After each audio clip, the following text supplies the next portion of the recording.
Good vach, everybody. Good Chodesh. It's Rosh Chodesh Sivan. It's it's another major landmark in the Omer. The Sfarim point out, I believe it's from the Shla Kodesh. 45, which is tonight's Sphira, is Gematria Adam, man. If during the Omer we are going from animal to man, because we know the Korban Omer was barley, which is animal food, right? We lifted up the Omer, and we're building up to being from animal to a human. So today we start feeling our humanity from Rosh Chodesh Sivan, 45th day, Gematria Adam. And it's ushers in the month of Sivan, which is the month of Matan Torah. And I don't want to spoil the fun because we have a Shavuos reader coming out. It's not going to be ready tomorrow as originally planned, but I'm hoping Monday, latest Tuesday.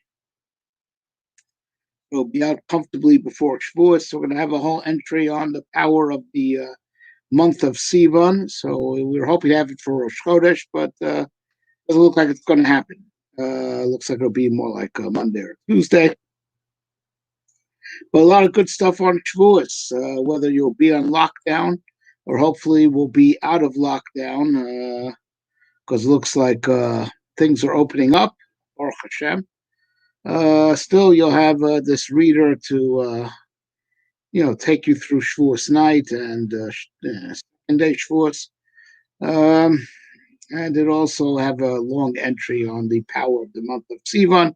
So we'll wait for the reader to explain more about how everything about Sivan made it the ideal month for Matan Torah. Be it the fact that it's a Mazel Ta'omim, Gemini, be it the fact that it's the third month, be it because of the power of the letter that reigns, as we're going to explain in the reader, the letter Zion reigns in the power of walking. That's just to whet your appetite. What all this means will be explained in detail in the Shavuos reader, the power of the month of Sivan. I just want to raise an interesting question, whether, if God forbid, we would ever lose the calendar, right? So there would be no Rosh Chodesh anymore because the calendar was empowered by the last Bezdin. And it's really, the Bezdin of Hillel II, Rav Hillel. So if we lose the calendar that was empowered by the Bezdin of Rav Hillel, that were, as it were, pre-Mekadesh, pre-sanctified all the new moons. And the Rambam has a chiddush that the inhabitants of Eretz Yisrael are the continuation of the last, of that Bezdin of Rav Hillel that empowered the calendar. The Rambam himself holds an amazing chiddush that the Ramban disagrees with. If God forbid there'll be no Jews in the land of Israel, also the calendar will be rendered invalid. So the question is like this: if God forbid, we believe that it won't happen, right? But if God forbid our calendar will ever be invalidated, there'll be no Rosh Chodesh, and there'll be therefore no Jewish holidays. God forbid. So the question is, would there be Shavuos still? In the event, listen to me carefully, in the event that the calendar went bust, right after we had Pesach, will we still have Shavuos? I'll tell you why. Because as the Gemara already points out in Rosh Hashanah, Shavuos doesn't have a specific date in the Torah. So of course, since it was always able to come out on the 6th of Sivan. And that's the way it comes out every year, the way we set it up. How do we set up? You have a 2-day Rosh Chodesh ER and a 1-day Rosh Chodesh Sivan, right? And in that combination, which is what we do, it's always the 6th of Sivan is the 50th day of the Omer, right? But let's say back in the days when we used to sanctify with witnesses, the witnesses came early, and there would have only been 1-day Rosh Chodesh ER, right? Then on a year like that, because there's only 1-day Rosh Chodesh, Shavuos would have come out, a day later on the calendar because there would have been a 30th of Nisan. So it would have come out the 7th of Sivan. Or let's say back when we had a 2-day Rosh Chodesh ER because the Adam, that the sanctified Newman, came late. And then they came late again in preparation to sanctify Sivan. And so there were 2 days Rosh Chodesh Sivan. In that scenario, the 50th day of the Yom will come out on the 5th of Sivan. It's just because of the way we do it. 2 days Rosh Chodesh ER. 1 day Rosh Chodesh Sivan. That's always the 6th of Sivan. But it doesn't have to be that way.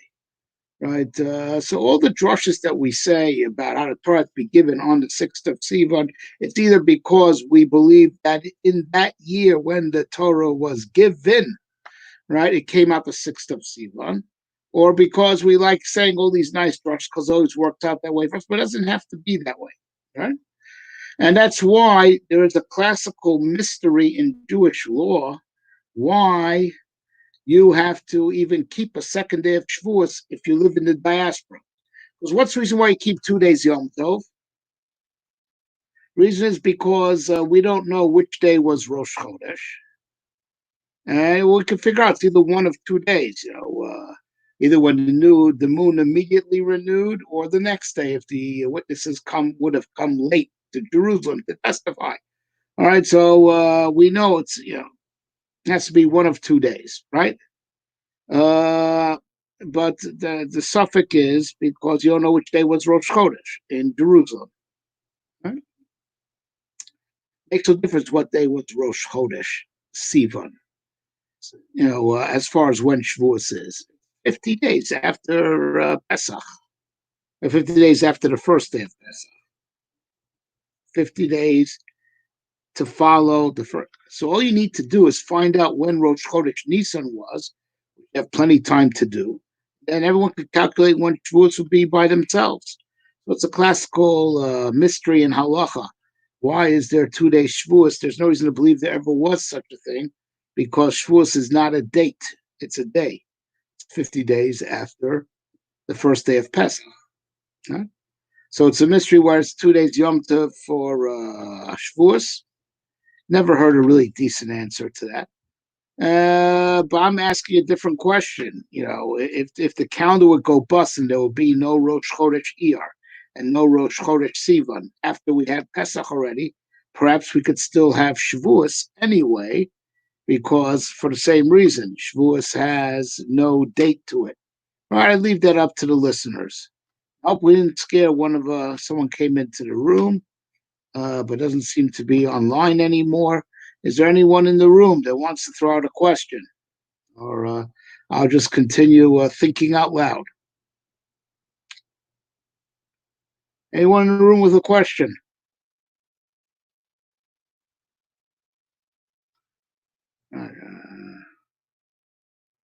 Really hope we didn't scare the viewer that was in the room before. Scare him away with the monologue. Anyways,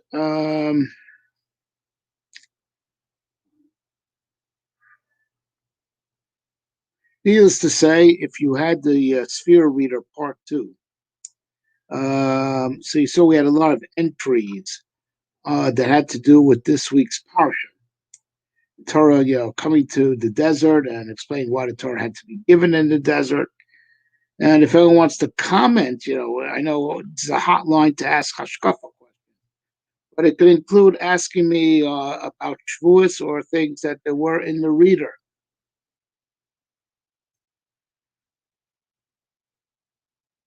Um,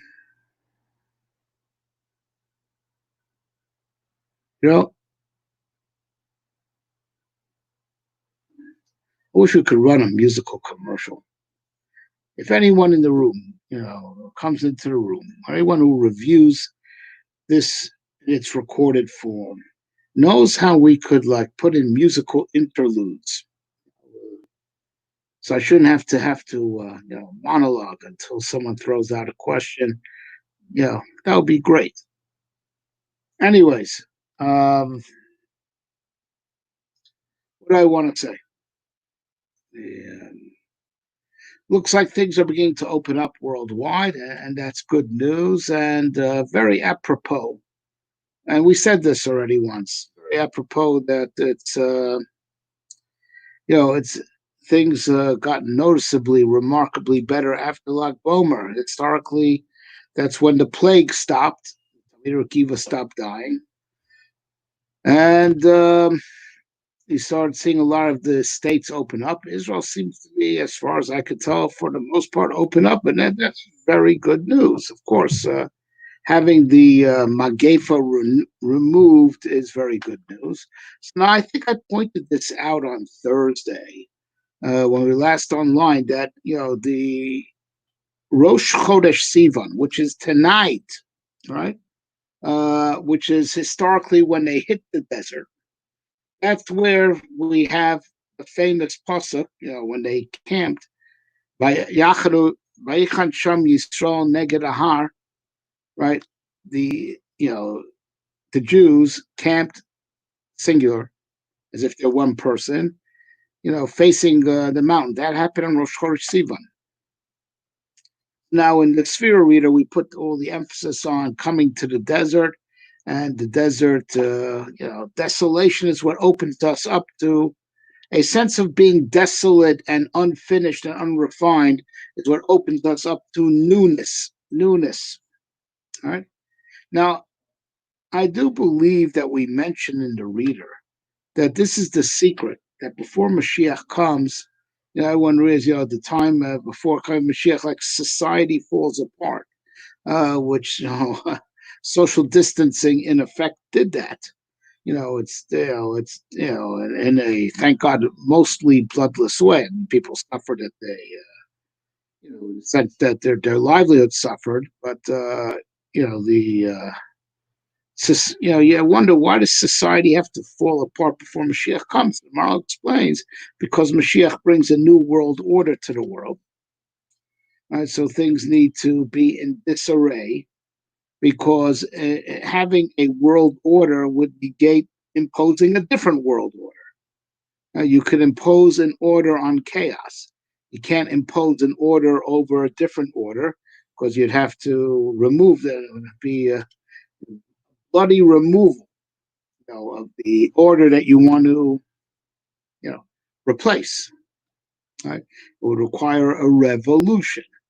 Whereas if there's, you could put order on top of chaos. Can't put order over a different order. Right? Who don't fit because either this is the order or that's the order. It's either this is the arrangement or that's the arrangement. It can't be both.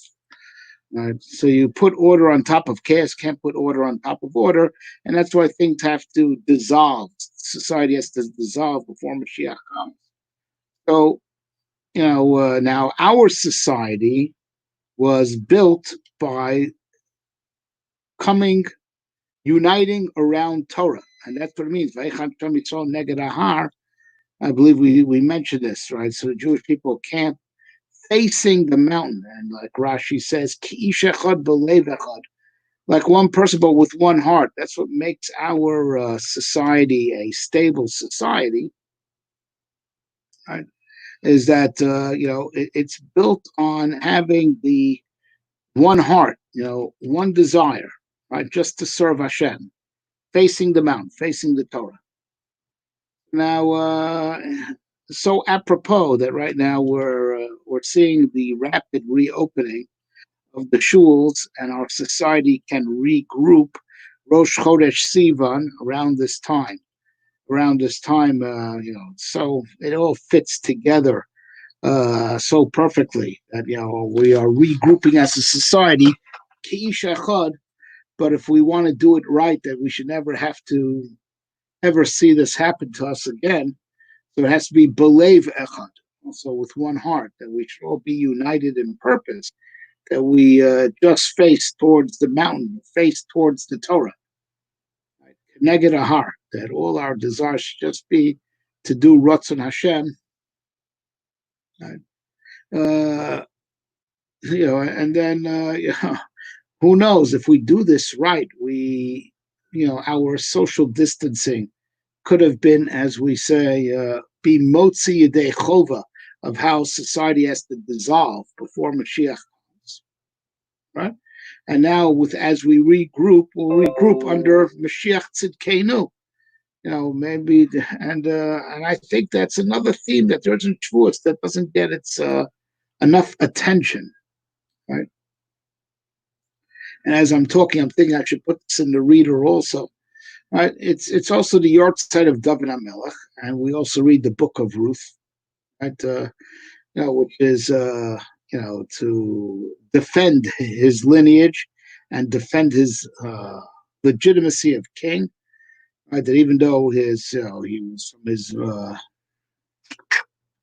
there was a Gioris as part of his lineage, nonetheless that doesn't taint his being worthy, because she was a very worthy, virtuous woman. And so there's this theme of Shavuos, of Malchus, because when the Torah came down, Hashem became our king. Not just he was always master of the universe. Now he's our king on earth. People ask, who's the Jew? Who is the leader of the Jewish people? Hashem. And the Malchus based David is a representation of the Shechina that dwells within us, right? And that's the secret also. David HaMelech, David HaMelech has no life of his own. He was a stillborn child that had a life on loan from Adam Arishan. Right? What that means is an amazing thing. Right, that our kings, our Jewish kings from the house of David, don't view themselves as entities in their own right. Right, they don't view them even as having their own. Even their life is on loan, so they're like an open vessel to just be a representation of the kingdom of heaven. Right. So so who knows? Maybe after the social distancing, it could be a fulfillment of how society has to dissolve, and the regrouping could be how we regroup under the real order of Melech HaMashiach, which was precedented by Matan Torah. Hashem became our king on earth, not just the king of the universe in general, that he always was. He became our king of the Jewish people on earth with the Torah coming down, and that's why it's the yahrzeit of David HaMelech. It's a fulfillment of the Jewish kingdom. Okay, we have a question. May one criticize Rabbi if one feels they are wrong? Of course. There's no reason why you can't criticize a rabbi. There's no. Now. Let's.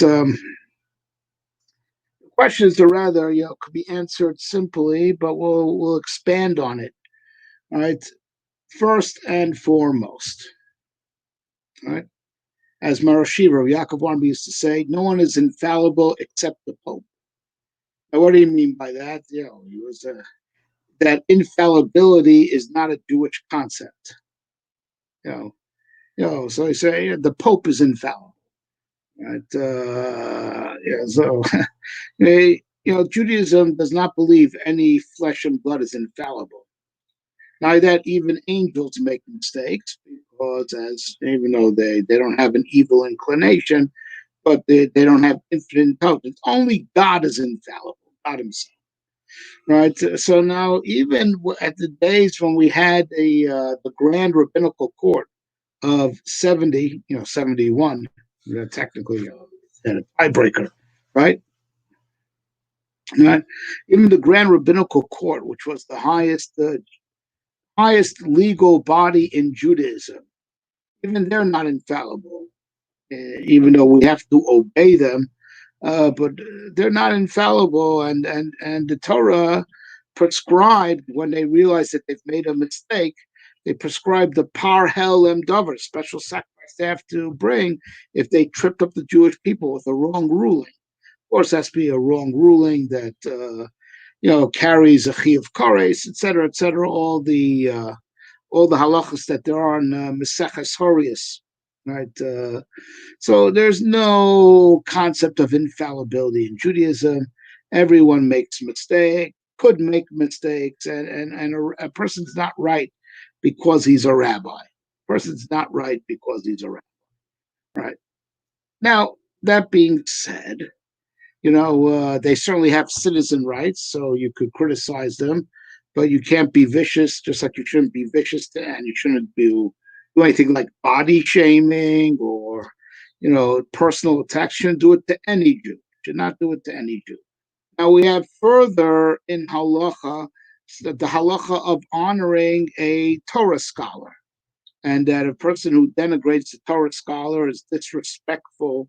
But if it's about being disrespectful on a personal level, he could be excommunicated. All these halachas that there are in the Rambam Hilchos Talmud Torah, right? It also includes honoring the Torah scholars and taking measures of excommunication, and the like. If a person is very disrespectful, but that's talking about personal disrespect, right? Which is the type of stuff that's punishable for doing to a rabbi is also considered to be wrong to do to any Jew if it won't get you excommunicated, right? But that's got nothing to do with arguing with a rabbi's ruling if you think it's wrong, right? Not. I hope this that So to academically disagree with a rabbi is not a problem whatsoever. We actually encourage it in the spirit of free debate, of Torah learning. Okay. All right. Do you want to elaborate on your question, or did I answer it fully? Do you have another question?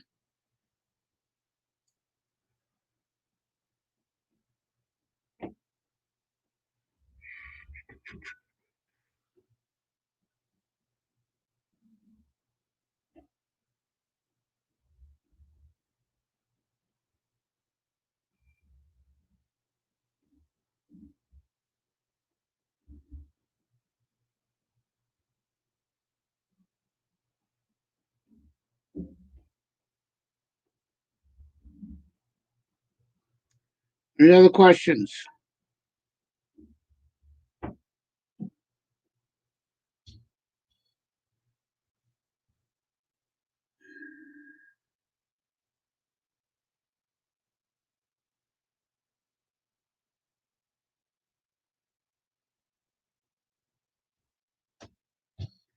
As we're going to say in our Shavuot's reader, the it's a very interesting halacha about Shavuos, that to indulge in eating is which is a mitzvah on any Yom Tov, but on Shavuos one has to be particularly careful to make sure to indulge on Shavuos, because Yom Shinah Torah, we have to really show that we're happy to have a Torah, right? Because the day Torah is given to show that we are generally happy to have Torah. We have to make sure to indulge. So really, I'm wondering if people aren't here this evening because they're already out shopping. Because really, it's not just the cheesecake, but there is a very just simchas yom tov, which is meat and wine. By the way, meat and wine is obligatory on Shavuos, and has in a certain way, it's more important to greater emphasis on Shavuos than the other holidays because we have to show that we are truly happy that we have the Torah. Right, so indulgence, simcha. The indulgence is a very big mitzvah. Anyway, I see the question has been expanded. So if one believes rabbis aren't handling the current situation well, he made this, of course. Okay.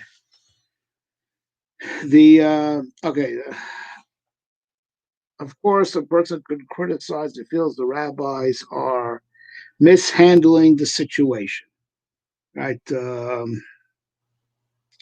However, I don't know exactly, the context of when you say mishandling the situation. There is, of course, to criticize that could be done better, and that should be addressed to the rabbi himself. All right, right, or people that have the rabbi's ear, so the situation could be corrected. To just badmouth the rabbi across the community is a horrible thing, not because the rabbi's above criticism, but one should not try to make dissent, make machlokas in the community. Right? You want the community to be unified. If the rabbi is leader of the community, you don't want to disempower the rabbi and bring chaos to the community. Right? It has to be constructive criticism. But yes, so you could disagree. Right? But do it in a way that you're not creating chaos in the community. Right?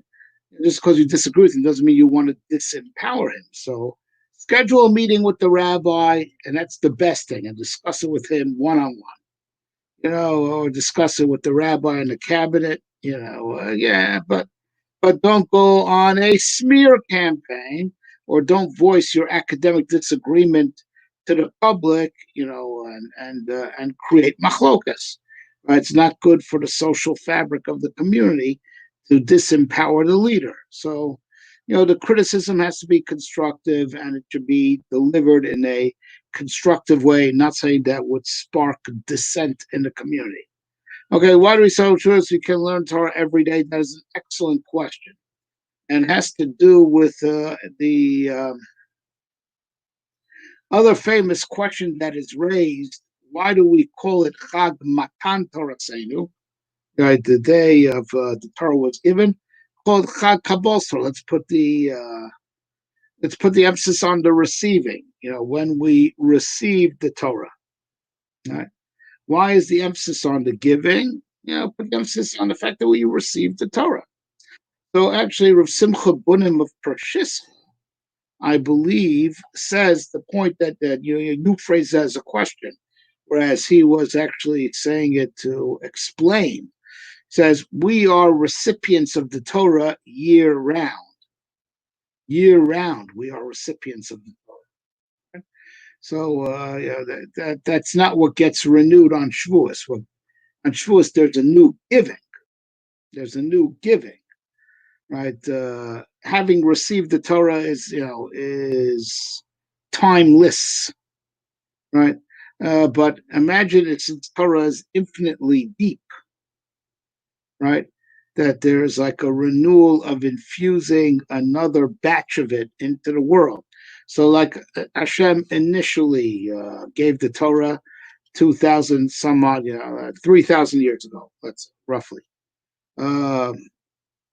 give or take. Right. So now, the Torah is infinitely big, right?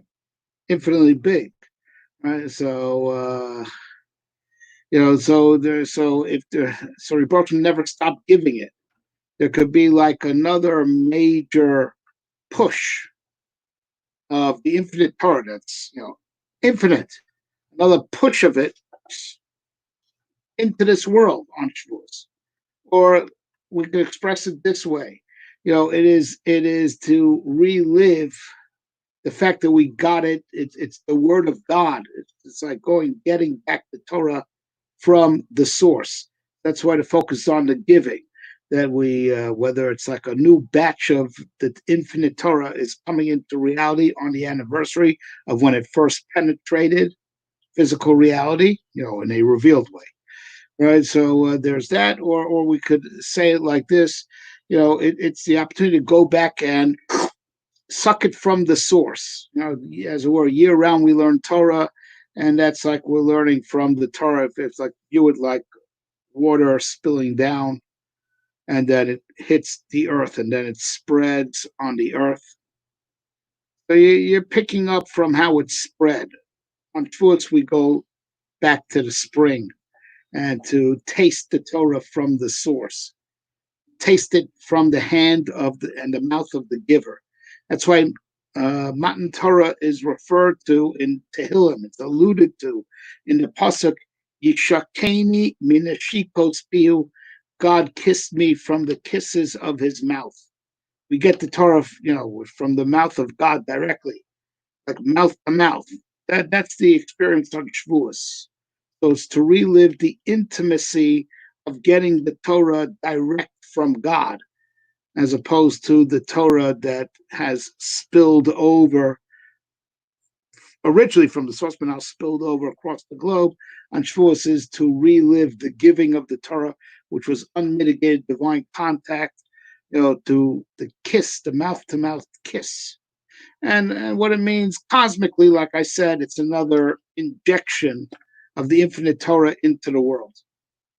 Right? Any other? Those that answer your question. So it's another injection of infinite Torah in the world, but also for us, it's an experience of Torah from the mouth of God, a renewal of the giving, right? Where the giver meets the receiver, not just the having. The having we have year round. Why is learning Torah the greatest mitzvah? The Torah is a great. Again, I'm just going to explain this the way the Nefesh HaChaim explains it. The Nefesh HaChaim has a whole section of his book dedicated to that very question. That's Chelek Daled, the fourth section of Nefesh HaChaim. And simply put, the Torah is pure divine energy. Pure divine energy. It's the word of God. It's like the closest experience of God that there is. What do we know about God? What is called to be in contact with God. We have His word. We have His will. It is the greatest manifestation of divinity that Hashem has ever projected for anybody to see. Mitzvahs. Mitzvahs are, we have commands and we obey them, right?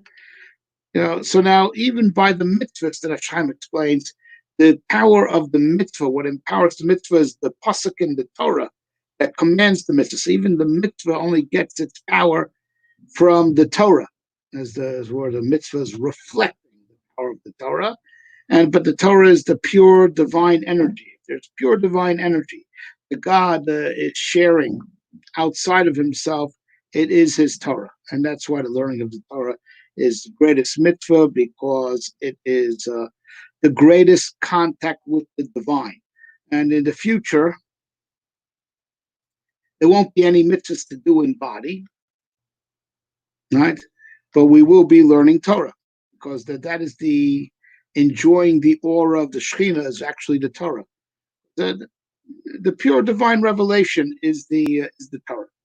Right now, there's also a more mundane, for lack of a better word, reason why the learning of the Torah.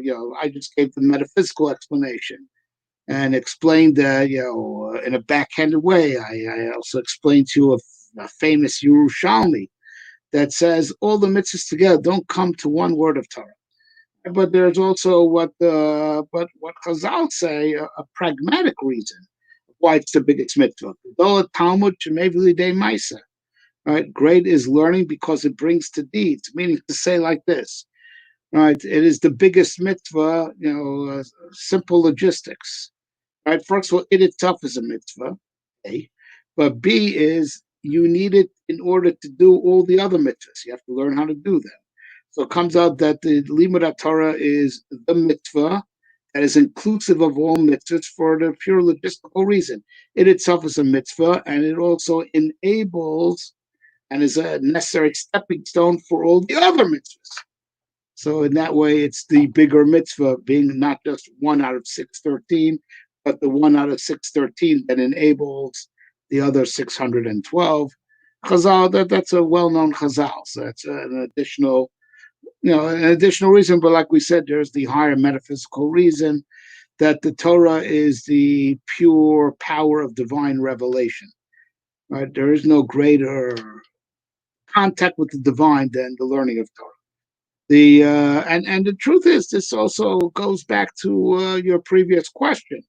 Right? That's what we're supposed to feel on Shavuos. Yeah, we learn Torah all year long, but on the Shavuos will help us appreciate, because it's to go back to the moment that it was given, where we got it from the mouth of God. So at that moment, they clearly perceive that Torah is as in the words of the Shloah Kodesh, Torah is a impression of the divine.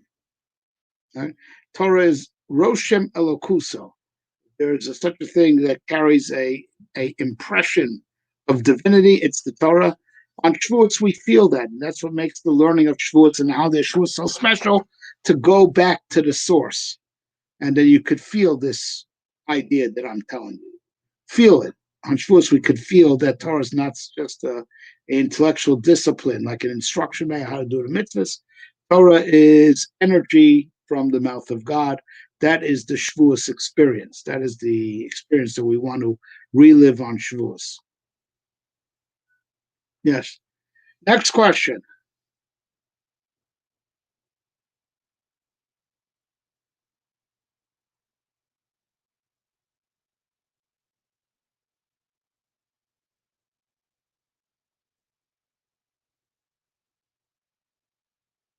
Any other questions? No, you got to get it all in now. We're not meeting Thursday night. Thursday night Shavuos. I can only recommend that anyone who wants to discuss Shavuos more, if you missed this recording, make sure to get the Shavuos reader. It's not going to come out tomorrow as originally planned, but I'm optimistic it'll be out by Monday or Tuesday. If you're not going to get it by direct mail from me, because you're not on my mailing list, so go to the website, evangelia.com. All new releases are right there on the homepage for download. Okay, any other questions? This is your opportunity, because this forum will not be meeting on Thursday night. Yes. Is there a commandment to be happy? Okay. Um, there is no, well, let's back this up. Uh, there is a commandment to be happy on Yom Tov, the Samachta B'Chagecha, right? There is, now there is a general commandment, right? But it's, but it's not an attitude. So first of all, there's like, again, this really needs to be more defined. I really should break down your question, right? To be happy, there's two different types of happiness. Right? There's happiness as far as being content with your lot, like Ezu Ashir Samech B'Chalko, or what the Post says, V'Samachta B'Chol Atov, you should be happy with all the good that Hashem gave you, right? Right? There's Ivdu Es Hashem B'Simcha, right? Serve him with joy, right? There is the happiness of of attitude, of being happy with what you have, right? There is the happiness, of serving Hashem with joy, that we should, and of course it's a mitzvah, but it's not its own mitzvah in the 613 mitzvahs. But since we're talking about an attitude that you should have regarding everything, right? So it doesn't get its own mitzvah because, as the Rambam writes, the Rambam writes in his Sefer HaMitzvahs in Article 4, of his 14 articles as to what qualifies to be counted as a mitzvah, saying that it encompasses the entirety of Torah cannot be counted as a mitzvah in its own right. Because you got to shake your lulav with love, or with joy. I mean, with love also, with joy, and you should, you should be happy with whatever you have, and you should be, So it's something that's all inclusive, right? And it's an expression of faith, right? That that there is a God and He's the supreme being, and therefore, it's an honor to serve Him. That's why it should be done with joy, and He provides for you. So you're happy that He provides for you. So to be happy as a value, it's just something that is inclusive of the whole Torah. Right? Interesting. It could be counted in. It actually relates to Shavuos, right?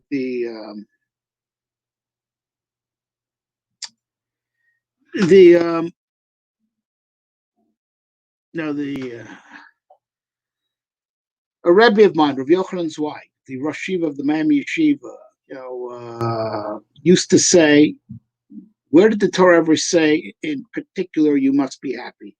I could think of a few psukim where the Torah says, "V'samachta b'chol hatov," you should be happy with whatever God gave you, right? But it's talking about in context of celebrating Yom Tov, right? And coming to the basic day, celebrating Yom Tov. And then the Torah warns us, you'll get punished. Asher tachas, asher lo avartas, Shem okecha b'simcha, tuv levav mirov kol. You'll be punished for not serving God with joy. Right? But where did Torah ever say the commandment to be happy? He asked, which is what we're pointing out.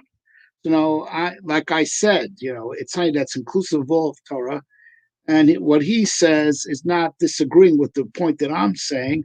It's just, he says it's implicit in the mitzvah of Anochi Hashem Elokecha, which is the mitzvah we got on Shavuos.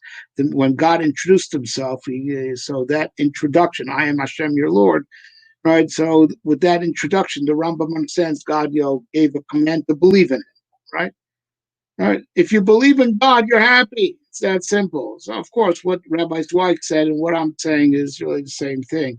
Because once you believe in God, you have to be happy because it's an honor to serve Him.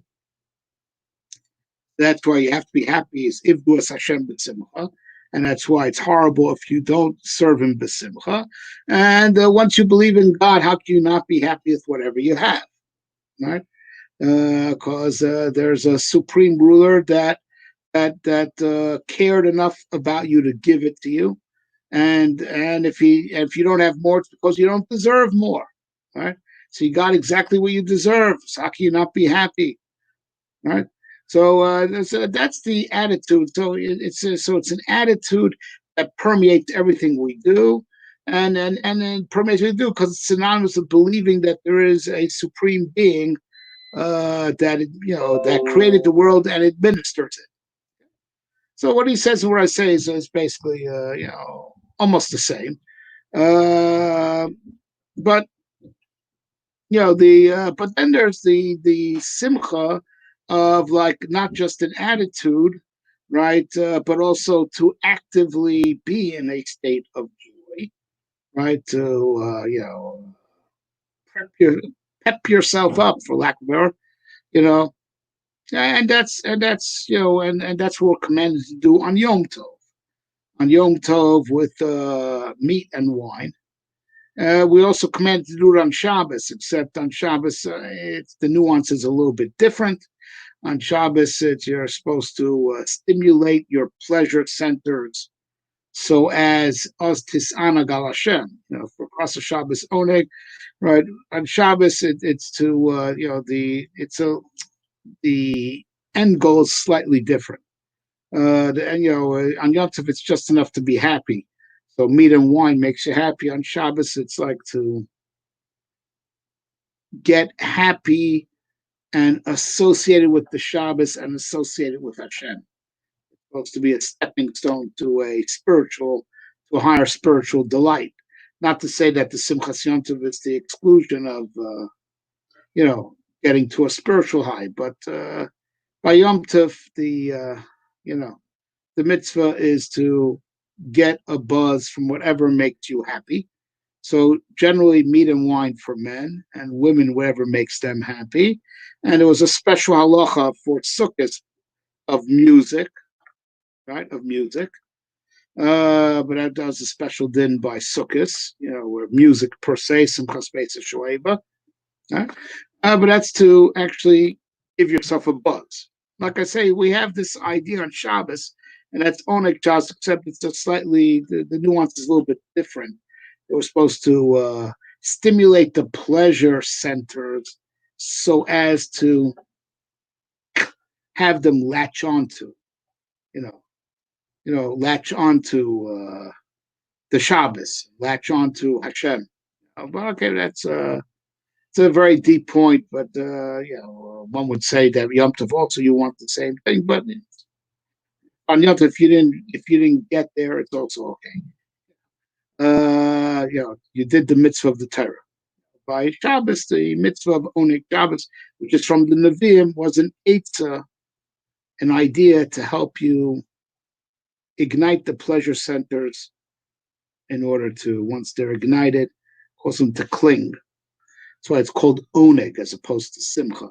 But it's a very deep point, which I don't want to take too long to explain. It's a whole shiur in its own right. The slight difference in nuance between Oneg Shabbos and Simchas Yom. All right, so I hope that answers your question about Simcha. Now, Torah Lishma. I'm sorry, I saw your second question before your first question. Torah Lishma. I mean, listen, I'm not well enough acquainted with the Balatanya's Shita that and what the Hasidim say that the Nefesh Chaim came to negate. I won't talk about it. I'm going to talk about the Nefesh Chaim. I'm going to talk about the Rambam, and they're pretty close to each other, right? Just the Rambam actually is a little bit more emotional, I think. Would strike one as being more emotional. But the Nefesh Chaim says that Lishma means for its own sake, for its own sake. Torah Lishma is to learn Torah for its own sake. Right? Not, the Torah is its own goal. And it's very apropos for Shavuos, right? It's not the shot, well, if you learn Torah, you become a big rabbi and people have to honor you. That's definitely Torah Shalol Lishma. When I as a Shalol Lishma, it's worse than that because it's in violation of the Mishnah and of it's Al Tasem Atol. It's got above lo kardam lach korba. Don't make Torah a crown to adorn yourself with, and don't make it a shovel to dig with. Meaning, don't use it professionally. Right, so Torah is its own goal. I say, its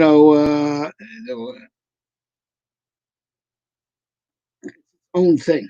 It's its own goal. Now, the Rambam, he calls Lishma Ahava, do it out of love of God. But so that's why I say the Rambam rings a little bit more emotional. To the Rambam, Lishma is Ahava. Right? But it's not a contradiction because to do Torah for its own sake shows that you love Hashem and it shows that you love the Torah. All right, so now the Rambam, where the Rambam moves even closer to Nefesh Chaim, is they say you have to do it out of love, and he qualifies. Oses emes mipnei shu emes sofa tova lava biglola. Do the truth because it's the truth. And all good in the end will come because, meaning, don't think that you lose out in any way, but the emphasis is the truth because it's the truth.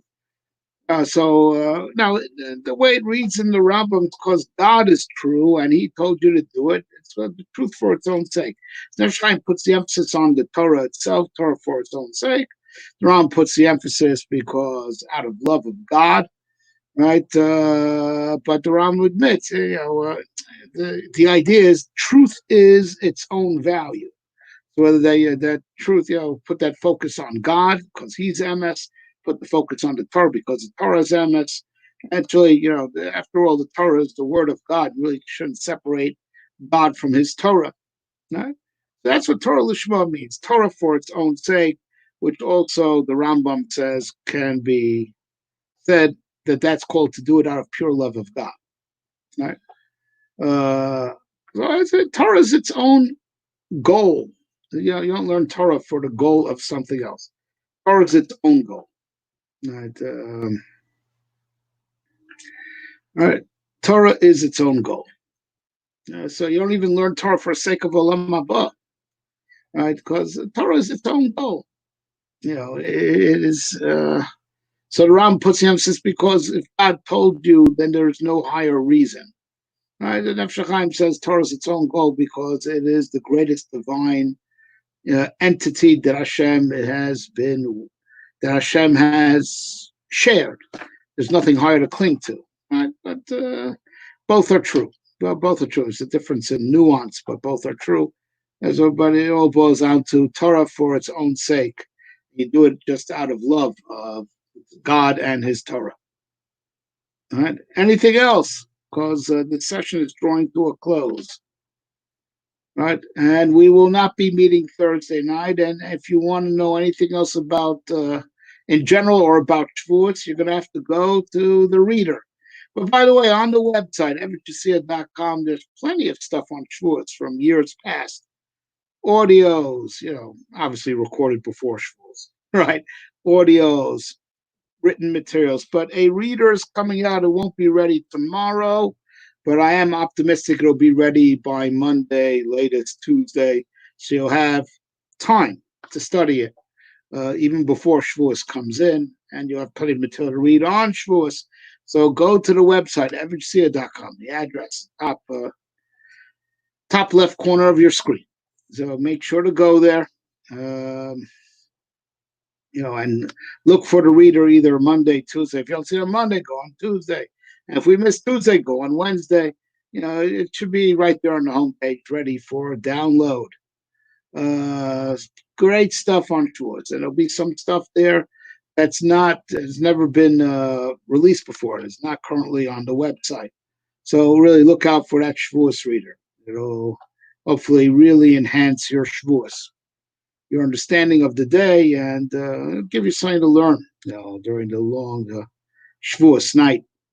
Okay, last call for questions. Okay, thank you, Shavua Tov. So I take you have no more questions, and that's fine. All right, so I guess we're going to call it a night, call it a week. So everyone, it's Chodesh Tov. In the reader, we'll have an entry on Chodesh Sivan. At the beginning of tonight's session, we spoke about Chodesh Sivan, as did we back on Thursday, briefly, before we called it a night. Last call for questions. All right, so everyone should have a good Chodesh, a good Vach, a good Chodesh. And since this is the last planned live stream between now and Shavuos, everyone should have a wonderful Shavuos. Download the reader. Go look for it at the website, download it, and hopefully you'll have a wonderful Shavuos and be zocheh to relive Matan Torah, because that's what it's all about.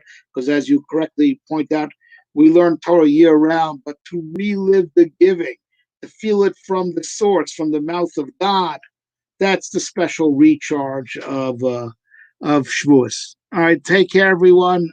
Good Vach, good Chodesh, and a lichtige, heilige, freiliche Shavuos.